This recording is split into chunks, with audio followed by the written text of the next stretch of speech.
nas u novoj emisiji Tesla's Light Night, Air Night Show. Dakle, danas ćemo pričati o vrlo jednoj intrigantnoj temi. Radi se o tome da li je Frodo prehodao cijelu Middle Earth ili ti Međuzemlju, odnosno da li je on true hiker. Već sam dobio mnoge upite gdje ljudi me ispituju, hej, da li je Frodo prehodao ili nije tu Međuzemlju. I nisam ni sam znao šta bi odgovorio, nego sam se bacio u istraživanje. Pa, dakle, ova emisija posvećena upravo tome, pa krenimo na putovanje među zemljom zajedno.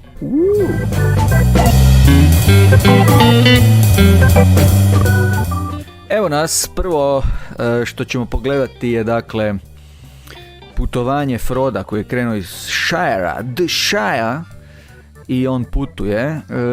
Ono što vam mogu reći je da sam istražio koliko je Frodo putovao i sve skupa, no o tome nešto kasnije. Ajmo se koncentrirati na ovu putanju. Dakle, išli su po cijeloj Međuzemlji, došli su do Rivendela, onda su došli do ove planina, do Karadras, pas Karadras, tu su se vratili, lupili glavom u zid, idemo ništa, kroz Moriju idemo, i tu su prošli kroz Moriju. Dakle, imali su i podzemnih nekakvih putešestvija. Onda su kroz šumu došli do rijeke Anduin i tu ovo se meni čini kao varanje, dakle kao vožnja kajacima, ali ok, nešto kasnije i o tome. Zatim su išli tu kod Dead Marshesa, tu su se sreli day hikere, nešto kasnije ću o tome pričat. Onda su se opet zaletili glavom u zid i krenuli su preko Minas Morgula, ušli su u Mordor i naravno došli su do Mount Dooma i tu su hitili prsten u vatru i zračnim putem su se vratili do Minas Tirita. Evo, to je to putovanje bilo. Dakle, koliko im je trebalo i koliko su zapravo prepješačili. Našao sam izvor na internetu i to možete vidjeti. Dakle, hodali su zapravo koliko vremenski su hodali 6 mjeseci, ali 2 mjeseca su bili, dakle, proveli u Rivendelu i 1 mjesec u Lothlorienu.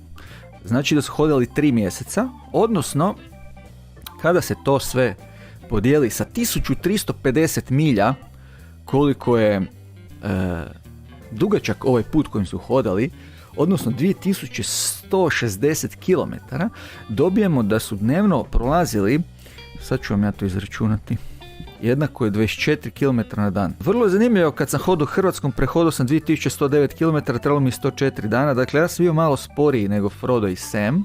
Imao sam sa sobom jednog Gandalfa, imao sam sa sobom jednu, pa ne znam, šta je Marina bila u toj hodnji? Gimli. Vratimo se mi na putovanje koje je bilo vrlo interesantno. Čemu se radi? Prvo i osnovno, oprema koju su imali Frodo i Sam. Evo ovdje možemo vidjeti, Gandalf ih napušta i oni sad idu sami dalje, i ono što prvo možete primijetiti su ruksaci. Pogledajte vi ove naramenice. Dakle, Sam još ima kakvi takav ruksak, doduše on i više nosi nego Frodo, ali Frodo, brate mili, šta je ovo? To bi mu razrezalo bi mu ramena za 2 dana. Pa ne bi došlo ni do prve one krčme, a kamoli negdje dalje. Znači, oprema, ruksaci ne valjaju. To je znači loše. Evo oni idu u pamučnoj odjeći. Pamučna odjeća. Ej, di je sintetika? Po se suši 5 dana, padne kiša. No dobro, imaju dobre štapove. Štapovi plus. Ok, ruksaci. Evo ga, tu možemo vidjeti, dakle, Sam ima veći ruksak. Znači ima nekakvih 55 do 60 litara ruksak, to je ok. Dok Frodo, koji se cijelo vrijeme šverca, ima manji ruksak i on je ultra light hiker, kao. Možeš misliti. Zapravo mu Sam sve nosi. Uglavnom, ruksaci na ramenice su minus, ali zapremi na ruksake je plus. Dakle, tu je još jedan plus i rekao sam, štapovi su isto plus, dobro su im poslužili i dobro izgledaju, fino to oni nose. I evo tu dolaze i tu sad Sam se lagano grči jer je to najdalje što je ikad bio. true hikeri uvijek mjere. Hej, di sam, kad sam bio, koliko kilometara najviše prošao, najmanje, neka mjerenja, tako da ovo je true hikerski. Sam je ovdje postupio true hikerski, dakle mjerenja udaljenosti. Plus, ok. Ovdje provjeravamo kakvu opremu za kišu imaju Frodo i Sam i vrlo sam razočaran, imaju pamučnu opremu koja se natopila vodom i uopće ih ne štiti od kiše, naprotiv, puno su teži s tom kišurinom koja se u njihovu odjeću upila. Teško se suši, podhlađeni će biti, ne bi daleko stigli i neće daleko stići ako nastave nositi ovo. Možda bi im trebalo nabaviti kabanice od sintetičkih materijala. Dakle, oprema za kišu minus. Ovo nije dobro. Ovo što vidim nije dobro. I malo sam razočaran, ali dobro. Dobro. Minus. Ha, šta hoćeš? Minus, dobio si minus. Ono dalje što ćemo komentirati je oprema za kuhanje. Dakle, ovdje možemo vidjeti da Sam ima vilicu koja ima pol kile. Znači, to tako ne može. Ti moraš imati plastičnu vilicu. U stvari, vilica ti ni ne treba, trebaš imati žlicu. Otkud im kobasice? Šta je ovo? Tavica i lonac. Kotlić sa strane. Mislim da to nešto nije u redu. Znači, već oprema za kuhanje, ovo ima valjda 4 kile sve skupa. Imaju dasku za rezanje. Debljine 2 prsta. Šta će ti daska za rezanje? Imaš zrak, reži u zraku. Dakle, oprema za kuhanje minus. Vrlo su traljavo to napravili, ali vidimo da Frodo jede ko mećava, znači velika glad, to je plus. Znači, gladni su i to dokazuje da su zapravo iscrpljeni, true hikerski. Evo tu opet vidimo tu kuharsku opremu. Dakle, kampiranje im nije baš neka jača strana, ova oprema je loša, ovaj stalak za kotlić je nikakav. Tu Sam zaziva krumpire, on bi kuhao krumpire.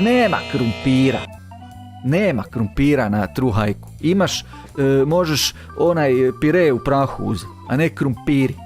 No dobro, to je minus, krumpiri su minus. Idemo dalje, tu je s njima Strider. I on im kaže da ih vodi u divljinu. Znači plus, imaju sa sobom čovjeka koji ih vodi u divljinu. Dakle, ja mislim da ih je tek on podučio pravim stvarima. U divljinu ih vodi. Ovi nisu ni kužili, išli su od sela do sela žicat hranu. Ne može to tako. Moraš ići u divljinu i Strider im je to objasnio. I vidimo da Strider ima jako dobru opremu. Dakle, Strider ima jako dobru opremu. Ne mre ti on biti hladno, gle ovo. Čovječe, ludilo. To je North Face ili tak neka oprema, možda Marmot ili nešto slično tome. Znači, on je dobar i još ćemo vidjeti jednu stvar kod Stridera, a to je njegova želja za hodanjem. Tu su sad hobiti stali, jest. I šta on kaže? ne stajemo do noći. Sad ovi bi žicali, ručak, ništa. Hodaj dalje. Dakle, Strider im je tu donio još jedan plus, jer ih je učio pravim vrednotama. Hodaj, nemoj mi stajat jest. Šta si ti? Onda idemo dalje, možemo vidjeti da hodaju tu po močvarama, dakle gadan teren, probijanje, ok, ovo mi je već komarci plus, dakle močvara plus, to mi sve djeluje kao jedan dobar true hike, ali Strider u ovom trenutku dofurava njima ulovljenu večeru, ubio životinju, ne može, minus, true hikeri nisu lovci. Lovac, šta šubit? Pa nisam došao ubijat životinju. No, tamo smo u jednom trenutku vidjeli ponija i taj poni ovoj cijeloj družini od 9 ljudi nosi opremu. Dakle, ok, možeš imati ponija na svom true hike-u, ali to mi je malo mi je to... Na početku su imali ruksak, poslije imaju ponija. Šta je? Malo smo se opustili. Uostalom, poni, kao što možemo vidjeti, ima nešto opreme na sebi, ali to nije za 9 ljudi oprema, ni hrana, ni ništa. A niko od njih nema ruksak. Znači, ova scena s ponijem je jedan veliki minus, jer mislim da su fejkali. Mislim da im je neko nosio opremu sa strane. Ovdje sam malo i surfao koliko jedan konj, odnosno poni, može nositi kilaže i provjereni podaci, to jest izvori, govore da poni može nositi do 70 kila opreme, što možete vidjeti ovdje u ovom tekstu. Dakle, tamo kao prvo nije bilo 70 kila, bilo je manje opreme, barem po mom nekim procjenama. A druga stvar, dakle, ako na 9 ljudi podijelimo 70 kila, svatko ima 8 kila opreme za sebe da mu poni nosi. 8 kila opreme za true hike. Ne znam. Možda ako maknemo hranu i vodu, a moraju jest. Minus.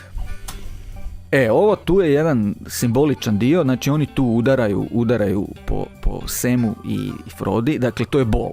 Znači bilo je bolova i to je jedan veliki plus. Znači doživljavali su bolove, bole noge, žuljevi, to je to, znači ovo je simbol tih žuljeva i svega toga. Ok, plus, skidam kapu, dobri, ovo ste dobro ste prošli. I ovdje možemo vidjeti, Frodo se susreo s day hikerima, znači svaki true hiker ima problem s day hikerima, ali oni ga zaustave, gnjave ga, pitaju di, kud ide, šta, zašto, hoće se slikat s tobom, ne znam šta sve neće.